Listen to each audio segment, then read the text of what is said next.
welcome to the show today. The topic this morning is the state of the original hymns and spirituals in the African American church.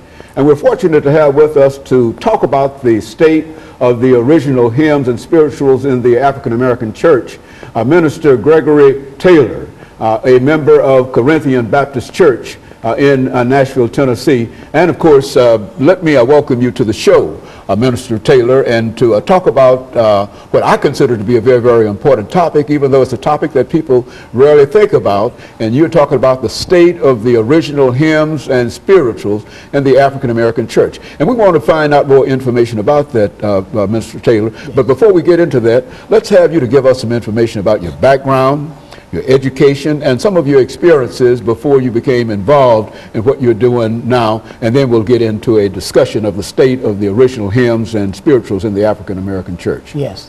Dr. Haney, I'm from Tuscaloosa, Alabama, and my mother say that she marked me by the church. That means during prenatal life, I was marked by the church. And in Nashville here, I'm a member of the Corinthian Baptist Church with Reverend Enoch Fuzz. And Reverend Fuzz gave me the opportunity when he was on the radio to introduce the hymns and spirituals from Atlanta, Georgia, when I would call into his radio station. And my educational background comes from Selma University, and I attended graduate school at Virginia Union in Richmond, Virginia. And I did missionary work in the state of Alabama, and I had a one Sunday church in Atlanta, Georgia. And these are some of the areas of my background, my experiences. My father's roots are from the Watley Island in the Caribbean, and my mother is part Choctaw Indian as well as African. And I'm the youngest son on the four girls, and my father was in the World War II. And I came to Christ through the Vacation Bible School program, which is out of the Southern Baptist Church in a National Baptist Church program. And most of all, and musically, I was introduced to the old hymns and spirituals by the late Dr. J. Robert Bradley, who's well known here in Nashville, Tennessee.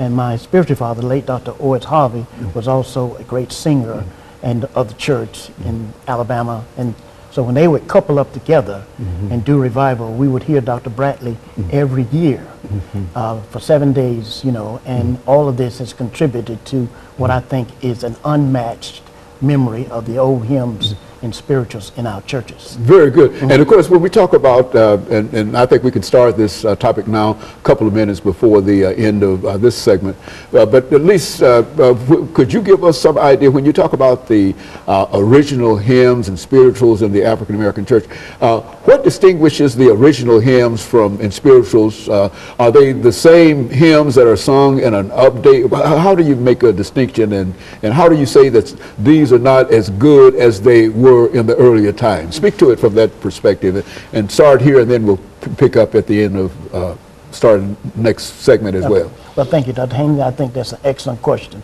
Well, in the church that I come up in, we were taught that hymns and spirituals are sung and the gospel is preached. And I think today that the gospel has gotten lost in the music. And we were also taught to never attend a singing where the gospel was not preached. And these are the things that helped to shape my background in the area of music. And today there's another element that has affected our music today. I have this memory of the things that we were taught not to do, the clapping, the marching, and things like that in church. We couldn't march in, we couldn't clap, and we couldn't rock in church. But during the memory of that time, that was during the 60s. And just recently, I interviewed one of the civil rights activists in Tuscaloosa, and he explained my background to me, why the minister of my church did not allow us to march, rock, and clap in church. What that did, we were taught that our old hymns and spirituals were our anchor in America and the means by which our ancestry is passed from one generation to the next.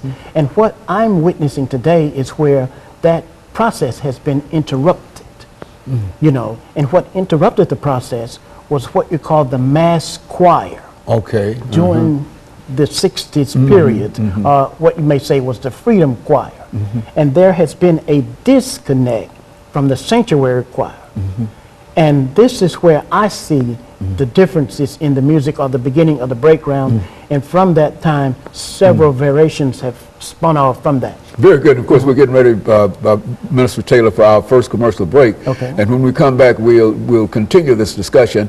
But what we want you to do when we come back is to talk about this mass choir. I think that you've indicated that there's been a disconnect, and this mass choir has sort of come in between perhaps the congregation and whatever, and that it has almost replaced what you call the sanctuary choir. Is that correct? It has disconnected. Disconnected. And of course, let us take this first commercial break, and we'll be back with our audience following this very, very short commercial break.